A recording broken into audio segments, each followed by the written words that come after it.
pancreatitis crónica. Hasta este tema va a entrar las preguntas del examen. Bueno, vamos a empezar. La pancreatitis crónica se define como una enfermedad inflamatoria crónica del páncreas que va a presentar diferentes grados de fibrosis del parénquima y también pérdida del tejido funcional. En las fases avanzadas se va a producir insuficiencia endocrina y exócrina de la glándula, con sus respectivas presentaciones clínicas. Constituye una lesión de tipo irreversible que persiste y puede progresar a pesar de eliminar el factor etiológico primario. En este caso, la primera causa de pancreatitis crónica es el alcoholismo.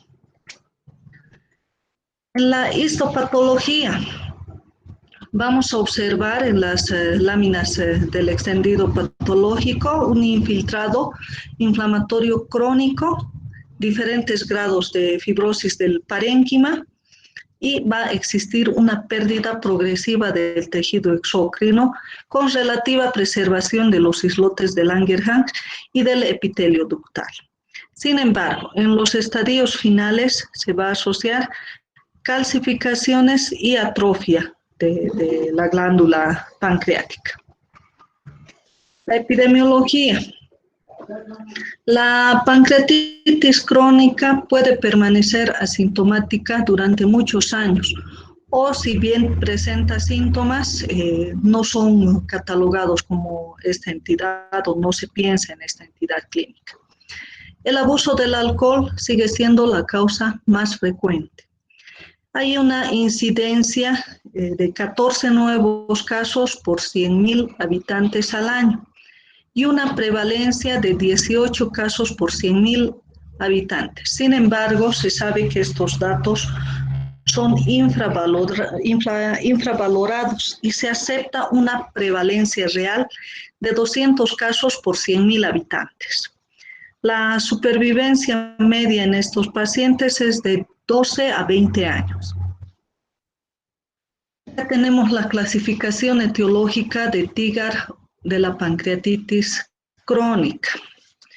En esta clasificación se va a observar 6 tipos, ¿no? La primera, la tóxico-metabólica, donde la causa principal es el alcohol y el tabaco. La hipercalcemia, la insuficiencia renal crónica. La segunda causa es la idiopática. La tercera, la genética. En la de etiología genética se ha observado mutaciones del gen PRSS1, del SPINK1 y del CFTR. La cuarta es autoinmune, la 5 es la recidivante. Se cree que una pancreatitis aguda grave puede llevar a pancreatitis crónica o las pancreatitis agudas recidivantes. Y la séptima, la de etiología obstructiva. En la etiopatogenia, el alcohol produce la lesión de la glándula pancreática por múltiples factores. Entre ellos está la hipertensión intraductal, va a producir un aumento de la presión en los conductos, que va a llevar a una disminución del flujo sanguíneo pancreático, un aumento del estrés oxidativo y posteriormente toxicidad directa sobre la glándula acinar. De esa manera se van a producir cambios en la síntesis proteica y va a haber un incremento en la respuesta inflamatoria o la estimulación de la fibrogénesis pancreática. En cuanto a las mutaciones genéticas, se sabe bien que la mutación del gen PRS1 va a producir la activación intracelular del tripsinógeno. Y esta, a su vez, va a provocar una capacidad de inactivación de la tripsina intracelular y alteración en la secreción de bicarbonato. Siendo estos dos factores principales los causantes de producir la pancreatitis crónica cuando existen las mutaciones genéticas. Los tipos de pancreatitis autoinmune. Tenemos el tipo 1 y el tipo 2. El tipo 1 se asocia a afectación autoinmune de otros órganos, como ser la colangitis esclerosante, la enfermedad inflamatoria intestinal, también la cirrosis biliar primaria y otras enfermedades de tipo autoinmune. Y se caracteriza por una elevación de los niveles de IgG4.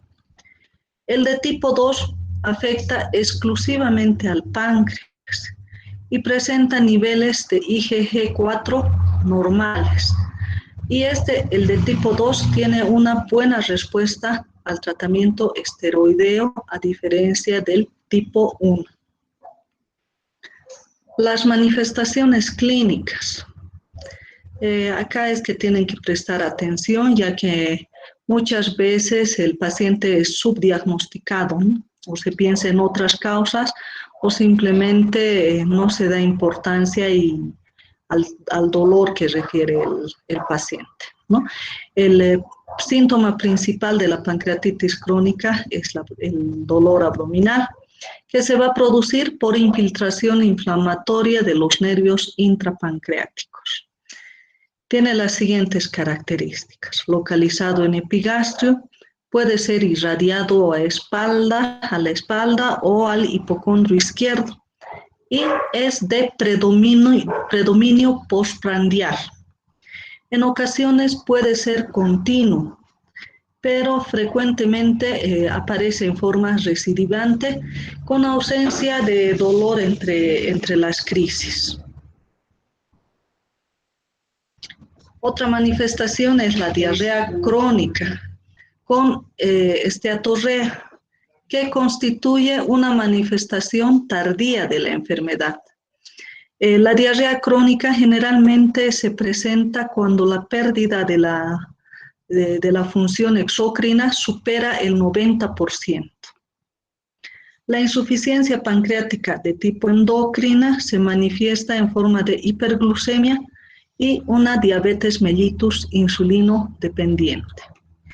Sin embargo, ustedes bien saben que el páncreas también secreta glucagón, que es la hormona contrarreguladora, y puede producir periodos de hipoglucemia.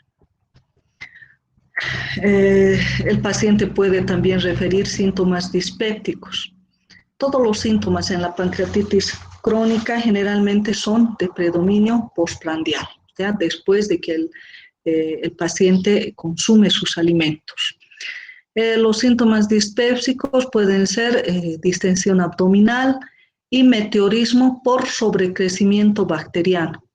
También algunos pueden referir pesadez postprandial, una pesadez en el epigastrio después de las comidas. Algunos refieren dispepsia de tipo dismotilidad, que pueden constituir la única manifestación clínica. La pérdida de peso es otra manifestación de pancreatitis crónica. Esta se manifiesta más tardíamente y es de origen multifactorial, ya que el paciente, por el mismo dolor que tiene, va a reducir la ingesta de alimentos. Además que este paciente va a presentar maldigestión de los alimentos asociado a un alcoholismo crónico. De por sí, los alcohólicos crónicos no se alimentan bien. En el diagnóstico. El diagnóstico sobre todo se basa en las pruebas de imagen. También hay pruebas de laboratorio que las vamos a mencionar. En las pruebas de imagen tenemos las alteraciones ductales y las alteraciones parenquimatosas, que se van a evaluar mediante los siguientes exámenes. Las alteraciones ductales vamos a evaluar mediante la CPRE, colangiopancreatografía por resonancia magnética o por ultrasonido endoscópico.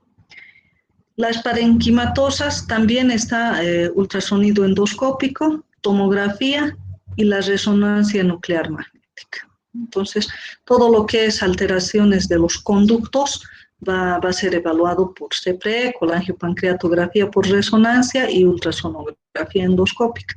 Y las alteraciones del parénquima, la UCE, tomografía y resonancia magnética.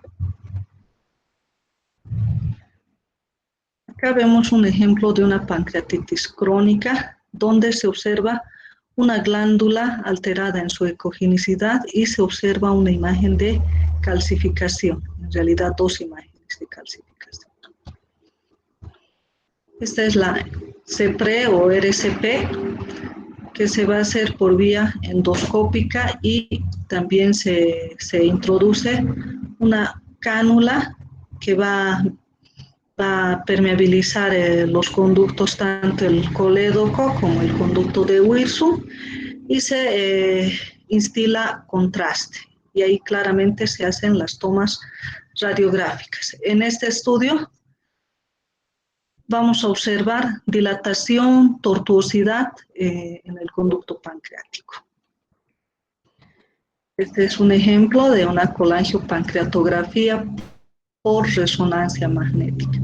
Utiliza otro tipo de compuesto diferente al contraste yodado, pero de igual forma nos va a mostrar las vías biliares y el conducto de Wilson.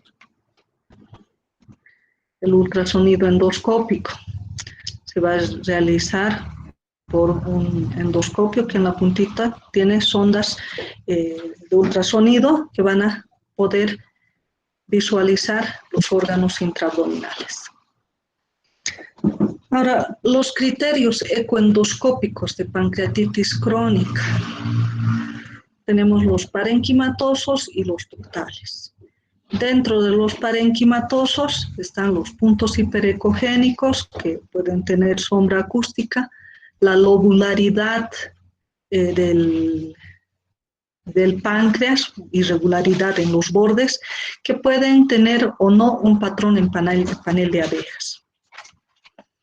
También se describen los puntos hiperecogénicos que no tienen sombra acústica, presencia de quistes y bandas hiperecogénicas. Todas estas son alteraciones del parénquima.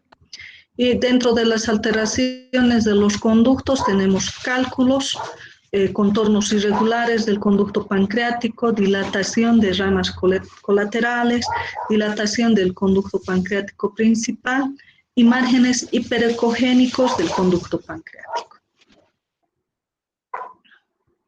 Acá se observa el colédoco, la glándula pancreática con estas bandas hiperecogénicas al ultrasonido. Acá igual se observa el páncreas con imágenes hiperecogénicas, bandas hiperecogénicas. Acá podemos observar claramente calcificaciones que se observan como puntos o imágenes hiperecogénicas. Aquí observamos la dilatación del conducto pancreático que está irregular, tortuoso. También tenemos las pruebas de función pancreática. Estas pruebas nos van a permitir evaluar la función exócrina del páncreas. Incluyen métodos que requieren intubación duodenal, métodos orales y métodos en las heces. La eficacia diagnóstica de cada uno de estos es variable. Tenemos la cuantificación de grasa fecal y el test del aliento con carbono 13 y triglicéridos mixtos, que es de elección en mala digestión grasa. Acá tenemos los test de intubación duodenal, que sería el test de secretina, colecistoquinina, los test endoscópicos. Los orales sería el test del aliento con carbono 13, los test en S, cuantificación de grasa fecal, la elastasa fecal y la quimotripsina fecal. Dentro de los test de intubación duodenal vamos a tener la cuantificación de la secreción de enzimas y o bicarbonato, muestras del jugo duodenal. Este jugo duodenal se va a obtener mediante aspirado por vía endoscópico. con la estimulación del páncreas con secretina, colecistoquinina o ceruleína. Y ahí se van a medir, se va a cuantificar la presencia de estas enzimas. El test endoscópico obtiene el jugo pancreático mediante, ¿no?, la aspiración tras la inyección de las sustancias. Los test de insuficiencia pancreática exócrina y de mala digestión. Está el test de Van de Kamer, que cuantifica la grasa fecal. El test del aliento con carbono 13, que está indicado en el diagnóstico de insuficiencia pancreática exócrina asociada a mala digestión de la grasa. Los test NS, cuantificación de grasa fecal, la elastasa fecal, que tendría que estar disminuida en 200 microgramos por gramo, y la quimotripsina fecal. El enfoque terapéutico. El tratamiento de la pancreatitis incluye estas tres pautas. La primera es identificar y corregir la causa de la enfermedad. O sea, acá tenemos que indicar al paciente abstinencia alcohólica de tabaco. Se debe controlar las manifestaciones clínicas, el dolor, la mala digestión y la diabetes mellitus. Y el tercero, tratar las complicaciones. En el tratamiento etiológico, abstinencia absoluta de alcohol y tabaco. Dieta pobre en grasas, con el fin de reducir la estimulación postprandial de la secreción pancreática. Se puede utilizar corticoides, pero este es de elección en la pancreatitis crónica de tipo autoinmune, donde también se pueden utilizar algunos inmunomoduladores. Se debe realizar tratamiento endoscópico o quirúrgico cuando existe obstrucción ductal, ya sea por un cálculo o por áreas de estenosis seguidas de dilatación. El manejo del dolor. El dolor se produce por inflamación aguda del páncreas. Los episodios son recidivantes, con periodos variables de reagudización y periodos asintomáticos. Se recomienda un tratamiento con antioxidantes de mantenimiento, con el intento de disminuir la frecuencia de los periodos de reagudización. La infiltración inflamatoria de las terminaciones nerviosas intrapancreáticas. Esta es la causa más frecuente de dolor en estos pacientes. En estos casos tenemos que utilizar analgésicos. Muchas veces se encuentra la presencia de una masa inflamatoria en la cabeza del páncreas que produce dolor que puede ser muy intenso en los pacientes, y esta se trata con buena respuesta mediante resección quirúrgica. Ahora, los analgésicos que se deben utilizar en estos pacientes son los analgésicos no opioides. Inicialmente se puede utilizar dipirona, ketorolaco, diclofenaco, el ketoprofeno. Si con esto cede, se le puede dar en horario y mantenerlos con eso. Si es que no cede el dolor con estos medicamentos, hay que asociar analgésicos no opioides con un opioide suave, por ejemplo con el tramadol. Hay fórmulas que ya vienen el tramadol con paracetamol inclusive. Si no cede con esto, hay que progresar y utilizar opioides potentes, incluso morfina, buprenorfina y parches de fentanilo. El paracetamol y metamizol son de elección en el tratamiento inicial del dolor por pancreatitis crónica. Ahora, dentro de los antioxidantes se debe utilizar el selenio a dosis de 600 miligramos por día, más vitamina C, 540 miligramos por día, beta-caroteno, 9.000 unidades por día, Vitamina E, 270 unidades por día, más metionina, 2 gramos por día. El tratamiento de la insuficiencia pancreática exócrina. Para este punto tenemos que utilizar preparados enzimáticos en microesferas, ¿no? Hay diferentes nombres comerciales. La dosis inicial debe ser de 40.000 a 50.000 unidades de lipasa en cada comida y 20.000 a 25.000 con las meriendas. Se debe además asociar inhibidores de la bomba de protones a dosis doble antes del desayuno y de la cena. Por ejemplo, si utilizamos omeprazol, le debemos dar a una dosis de 40 miligramos cada 12 horas antes del desayuno y de la cena. En la diabetes secundaria pancreatitis crónica, donde se asocia alteración de la síntesis y liberación tanto de insulina como de glucagón, se debe manejar en forma conjunta con un endocrinólogo, ¿no? Ya que estos pacientes, debido a que hay una alteración en la síntesis de ambas hormonas que son contrarreguladoras, puede presentar episodios de hiperglucemia o hipoglicemia, ¿no? Y este va a dificultar la hipoglicemia, va a ser el que va a dificultar el tratamiento con insulina. Las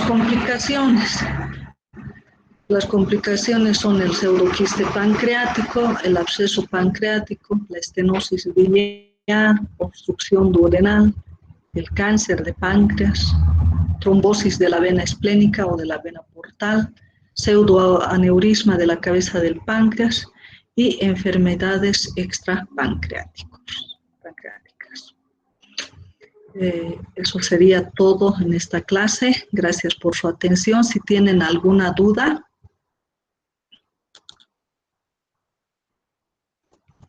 Doctora, buenas noches. Sí, dime. Acerca del test de la función pancreática, ¿tiene alguna indicación si se toma solo en la mañana o en la tarde? ¿O es horario de elección que se ¿De puede cuál? tomar? ¿De las enzimas? Sí, de los test, sí, de función pancreática. Perdón, no entendí la pregunta. Repíteme, por favor. Los test que se realizan de la función pancreática, ¿se realizan, tienen alguna indicación Sí. antes de? ¿Se toman en la mañana Ya. así como el examen general de orina? Los test para medir la función exócrina generalmente se los realiza en ayunas.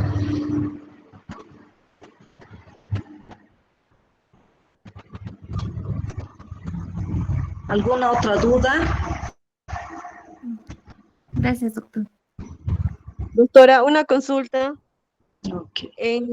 En lo que son Sí. los exámenes, la ecografía endoscópica tiene el mismo valor que la ecografía 3D, o sea, ¿nos muestra lo mismo o cuál es mejor? La ultrasonografía endoscópica existe la bidimensional y la tridimensional. En todo caso, el ultrasonido, tanto el 2D como el 3D tiene sus finalidades específicas. En este caso, con 2D podemos observar claramente las lesiones, ¿no? Nos da un buen parámetro en el diagnóstico. No es necesario que sea 3D. Gracias, doctor. Ok. ¿Alguna otra duda?